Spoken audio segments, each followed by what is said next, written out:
Quando o pai de Rafael o chamou de caçador de fortunas, bem na frente de toda a família reunida na mansão em Lapa, Lisboa, Pedro sentiu o chão desaparecer debaixo dos pés. O que ninguém podia imaginar era que, apenas 5 meses depois, aquele mesmo homem que o humilhara seria o responsável por entregar-lhe as chaves de toda a fortuna da família Mendes. A sala de jantar cheirava a bacalhau à brás fresco e ao vinho tinto reserva que António Mendes tanto orgulhava-se de servir.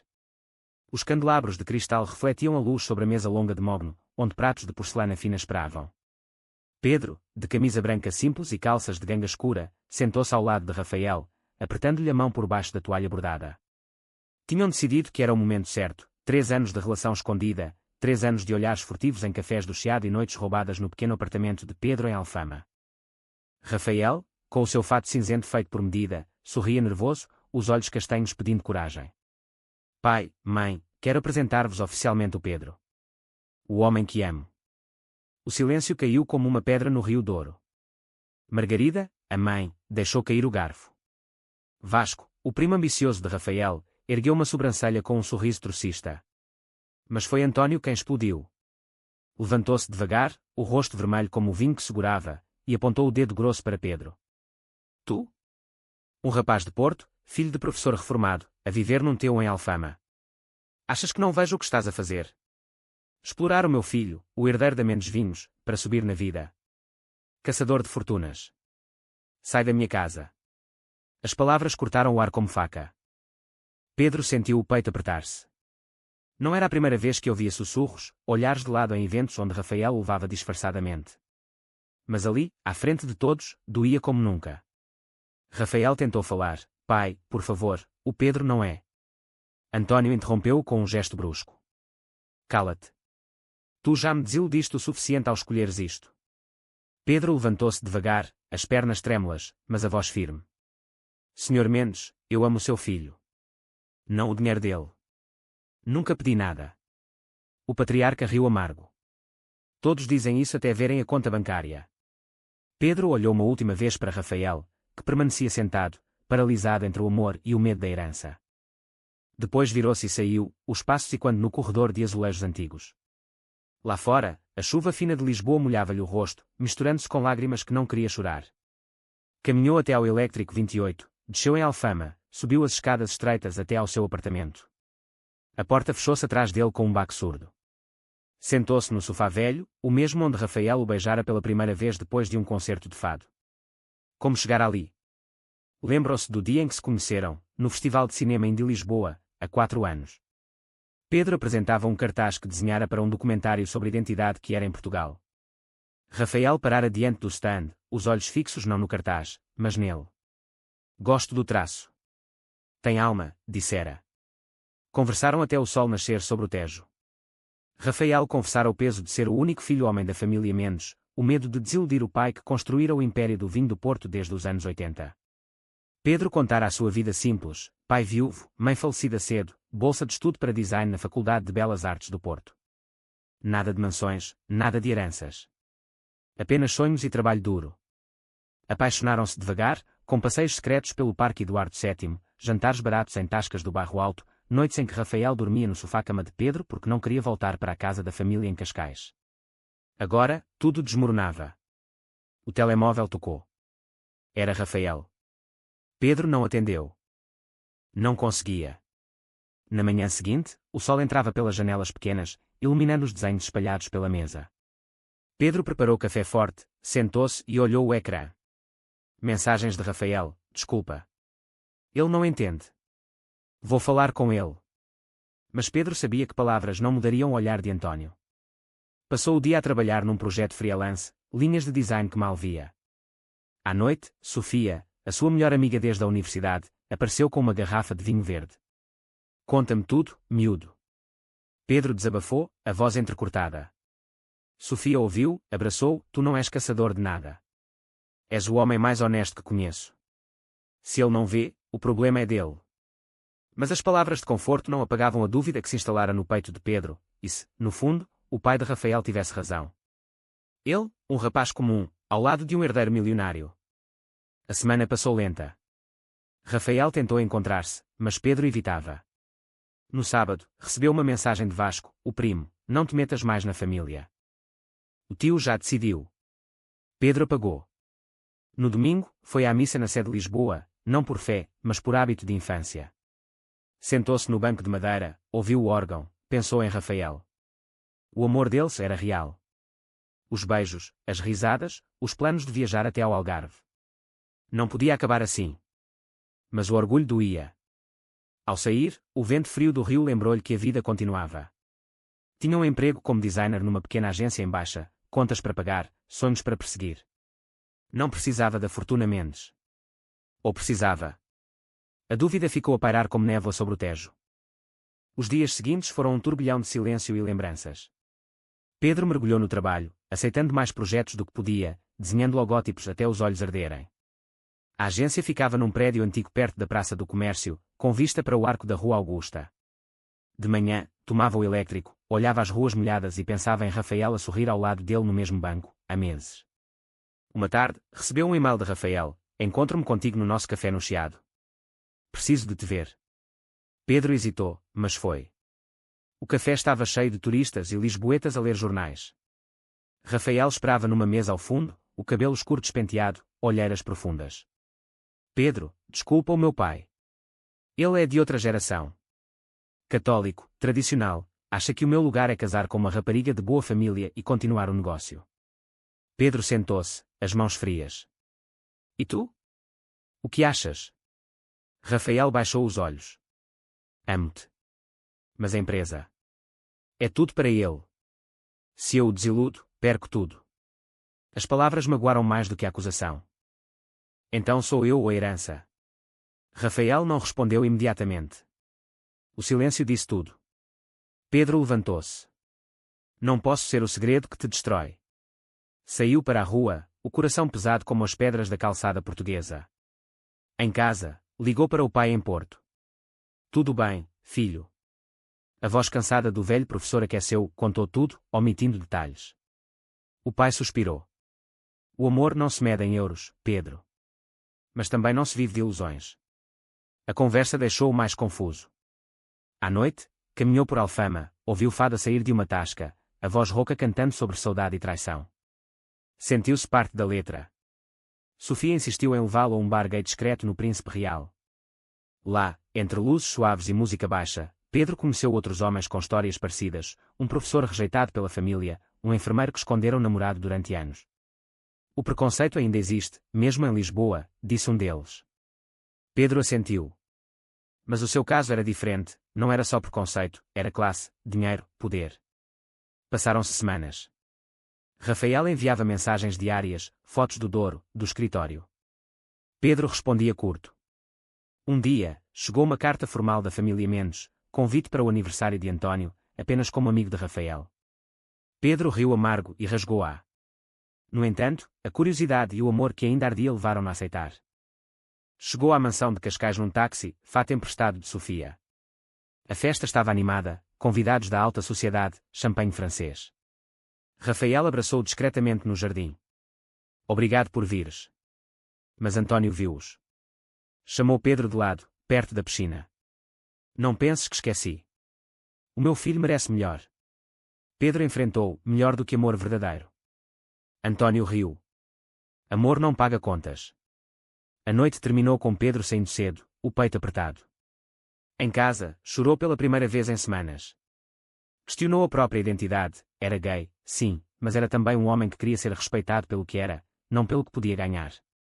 A dúvida corroía-o, e se o amor deles fosse impossível num mundo onde dinheiro definia valor? Rafael ligou à meia-noite. Não consigo viver sem ti. Pedro sussurrou, então luta por nós. A chamada terminou em silêncio. O outono chegou, com folhas douradas no Jardim da Estrela. Pedro recebeu uma promoção na agência, projeto grande em Barcelona, 6 meses, bom salário. Aceitou, precisava de distância. Mas o destino tinha outros planos. O inverno trouxe chuva constante e notícias que mudaram tudo. Rafael telefonou uma manhã cedo, voz trêmula. O meu pai teve um infarte. Está no hospital em Porto. Os médicos dizem que foi grave. Pedro sentiu o mundo parar. Apesar de tudo, António era o pai do homem que amava. Pegou no primeiro comboio para o norte. Chegou ao hospital de São João ao fim da tarde, o ar cheirando a desinfetante. Rafael esperava no corredor, olhos inchados. Abraçaram-se longamente, sem palavras. Margarida chorava numa cadeira. Vasco andava de um lado para o outro, falando ao telefone sobre os negócios. Os médicos explicaram, António precisava de cirurgia, mas o coração estava fraco. Mais grave, a empresa Mendes Vinhos enfrentava crise. Vasco confessara em privado que investimentos ruins e um primo distante tinham drenado contas. Se o pai não se recuperar, perdemos a quinta no Douro. Pedro ouviu em silêncio. Passou a noite ao lado de Rafael, segurando-lhe a mão. De manhã, António acordou, pediu para ver Pedro. No quarto branco, o patriarca parecia menor, tubos por todo o lado. Vieste. A voz rouca. Pedro assentiu. Pelo Rafael. António fechou os olhos. Talvez se tenha julgado mal. Mas Vasco interrompeu, levando Rafael para falar de documentos. Pedro ficou. Nos dias seguintes, visitou diariamente. Levava café, lia jornais em voz alta. Descobriu que António gostava de histórias de marinheiros do Porto. Falava um pouco de Rafael, mas Pedro sentia o gelo derreter devagar. Enquanto isso, na empresa, Vasco pressionava para vender parte das vinhas. Pedro, usando contactos da agência, investigou discretamente. Encontrou irregularidades, transferências para contas offshore ligadas a Vasco. Não disse nada ainda. Rafael estava dividido, o pai doente, a empresa em risco, o amor que não queria perder. Uma noite, no quarto de hospital, Rafael chorou nos braços de Pedro. Não sei ser forte sem ti. Pedro beijou-lhe a testa. Tu és forte. Só precisas de escolher. O Natal aproximava-se. António melhorou o suficiente para voltar para casa, mas os médicos avisaram, stress zero. A família reuniu-se na Quinta do Douro para o convalescimento. Pedro foi convidado, desta vez sem acusações abertas. As vinhas estavam nuas, o rio Douro cinzento. Passeavam pelos terraços, Rafael e Pedro de mãos dadas quando ninguém via. Mas Vasco observava. Uma tarde, Pedro encontrou documentos na biblioteca da Quinta, e-mails provando que Vasco desviara fundos para um negócio pessoal. Confrontou-o em privado.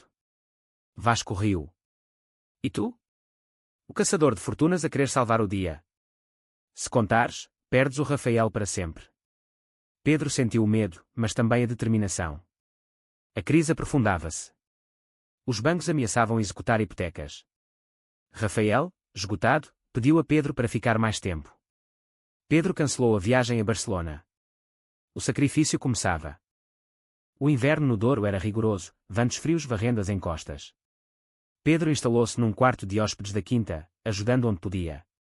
Cuidava dos arquivos antigos da empresa, digitalizava contratos velhos, usava o seu talento de designer para criar uma nova apresentação de marketing que pudesse atrair investidores. Rafael via-o trabalhar até tarde, os olhos cheios de gratidão. Não precisavas de fazer isto. Pedro sorria. Faço porque te amo. António observava de longe, no seu cadeirão junto à lareira. Uma noite, chamou Pedro. Conta-me a tua vida, rapaz. Sem mentiras. Pedro falou do pai viúvo, da mãe que morrera de cancro quando ele tinha 10 anos, das noites a estudar à luz de vela porque a eletricidade faltava. António escutou, o rosto suavizando. Eu também comecei do nada. Mas o medo de perder tudo torna-nos duros. Vasco, entretanto, tramava. Marcou uma reunião secreta com compradores em Vila Real. Pedro seguiu, usando o carro velho de Rafael. Escondeu-se perto do café, gravou conversas no telemóvel, Vasco oferecendo vinhas a preço baixo, escondendo a saúde do tio. De volta, Pedro mostrou as provas a Rafael. Tens de contar ao teu pai. Rafael hesitou. Vai partir o coração dele. Mas Pedro insistiu. A reunião familiar foi tensa. António ouviu as gravações, o rosto pálido. Meu próprio sobrinho. Vasco negou, acusou Pedro de falsificar tudo. Ele quer a herança. António mandou Vasco embora. A noite foi longa. Pedro ficou com António, segurando-lhe a mão durante uma crise de ansiedade. O velho homem murmurou, talvez eu tenha estado cego. O sacrifício de Pedro aprofundou-se, recusou uma oferta de emprego em Madrid que lhe daria estabilidade, ficou para ajudar na reestruturação. Trabalhou dia e noite, contactando velhos amigos da universidade, criando campanha que salvou contratos com exportadores franceses. A empresa respirou. Rafael, vendo o esforço, confrontou o pai. O Pedro salvou-nos. Sem ele, estaríamos falidos. António assentiu devagar. Mas o preço para Pedro era alto, perdeu o projeto em Barcelona, amigos questionaram se valia a pena. Internamente, Pedro lutava, seria ele ainda o mesmo homem, ou o amor mudara para sempre? A primavera chegou, vinha esflorescendo. António marcou reunião com o advogado. A reunião na biblioteca da Quinta cheirava a livros antigos e cera de abelha. O advogado, um homem grisalho de Lisboa, abriu a pasta. António, mais forte agora, sentou-se à cabeceira. Rafael e Pedro ao lado, Margarida e alguns primos distantes presentes. Vasco não fora convidado. Escrevi um novo testamento, anunciou António. A voz firme. A empresa menos vinhos, as quintas, as contas, tudo. Não vai para o meu filho único. Rafael empalideceu. Pedro sentiu o coração parar. Vai para quem provou merecer. Os olhos de António fixaram-se em Pedro. Tu, Pedro Almeida. Salvaste a minha vida, a minha empresa, o meu filho. Com honestidade, sem pedir nada. O Rafael sempre quis ser artista, não empresário. Tu tens a visão, o coração. O silêncio foi absoluto. Rafael sorriu, lágrimas nos olhos. Pai. Obrigado. Pedro não conseguia falar. Vasco irrompeu pela porta, furioso, avisado por alguém. Isto é loucura. Ele é um estranho. António levantou-se. Não. Ele é da família agora. A discussão explodiu, mas o advogado leu os termos. Pedro recebia 70% do controle da empresa, Rafael 30% mais a casa em Cascais e fundos pessoais. Pedro herdava a fortuna inteira em sentido prático, com a obrigação de manter Rafael como sócio. Vasco foi expulso, ameaças vazias. Pedro saiu para o terraço, o Douro brilhando ao sol. Rafael juntou-se a ele. Aceitas? Pedro virou-se, abraçou, aceito porque te amo. E porque merecemos isto juntos. Mas o peso era enorme. Noites seguintes, Pedro acordava suado, e se falhasse? A sociedade portuguesa ainda sussurrava sobre o caçador de fortunas que conquistou tudo. Ele enfrentou jornalistas, deu entrevistas sobre amor e superação. Rafael, mais forte, defendeu publicamente num evento em Porto. O clímax veio numa tempestade, uma inundação ameaçou as vinhas. Pedro liderou os trabalhadores, ficou horas na lama, salvando raízes antigas. António, vendo da janela, murmurou, ele é o filho que eu nunca soube que precisava. O verão trouxe vindima e celebração. A quinta encheu-se de música, fado ao vivo, mesas longas com pão, queijo e vinho novo. Pedro, agora diretor-geral da Mendes Vinhos, usava fato simples, mas o anel discreto no dedo, presente de Rafael, brilhava. António, curado, sentava-se orgulhoso, contando histórias aos netos de primos distantes. Rafael pintava no estúdio novo, livre do peso da empresa. O casal caminhava pelos terraços ao pôr do sol, mãos entrelaçadas, sem medo. Pedro crescera, da dúvida à confiança, de outsider a líder respeitado. Ensinar à família que amor não tem preço, que sacrifício verdadeiro não espera recompensa, mas a recebe. Rafael aprendera a escolher, o pai aceitara, a sociedade lentamente mudava. Uma noite, no mesmo terraço onde tudo começara, Rafael ajoelhou. Casa comigo. Pedro riu, puxou para cima. Sim, 1000 vezes. O casamento foi simples, na capela da quinta, amigos, família reconciliada, Sofia como testemunha. António dançou com Margarida, Vasco não convidado. Pedro olhou o Rio Douro, pensou na jornada. Do insulto à herança, do medo à força. O amor vencera. Mas a pergunta ficou no ar, para todos que ouviam a história, será que o dinheiro sempre corrompe o amor, ou o amor verdadeiro pode transformar até os corações mais duros? Verdadeiro ou falso?